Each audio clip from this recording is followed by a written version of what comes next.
Hey guys, welcome back to my new video. তো আজকে আমার বন্ধুর বাড়িতে মানে আমার ভাইয়ের বাড়িতে পুজো মানে কীর্তন। তো আমি শিবু আর একটা দাদা চলে যাই শিবুর বাড়িতে চা বাগান দিয়ে যেতে যেতে।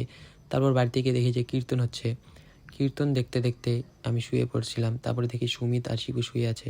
তারপরে সবাই গল্প করতে করতে চিল মারতে মারতে সন্ধ্যা হয়ে গেছিলো। তারপর সন্ধ্যাবেলা দেখি আবার কীর্তন শুরু হয়ে গেছিলো, আবার অনেক ভিড়ও হয়ে গেছিলো। তারপরে চারজনে মিলে রেডি হয়ে রাত্রে কীর্তন দেখতে দেখতে এটা এটা হচ্ছে গাইস শিবুর ঠাম্মা আর পিছনে ওর দাদা।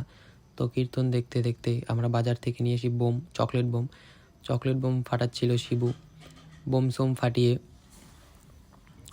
অনেক রাত হয়ে গেছিলো। তো আমরা ব্ল্যাঙ্কেট এনে সবাই ঘুমিয়ে পড়েছিলাম। তারপরের দিন সকালবেলা উঠে সবাই বাড়ি চলে গেছিলাম। তো আজকের জন্য এতটুকুই। Thank you so much for watching. আর আমার ভিডিও যদি ভালো লেগে থাকে আমার চ্যানেলটাও সাবস্ক্রাইব করে দেও। টাটা।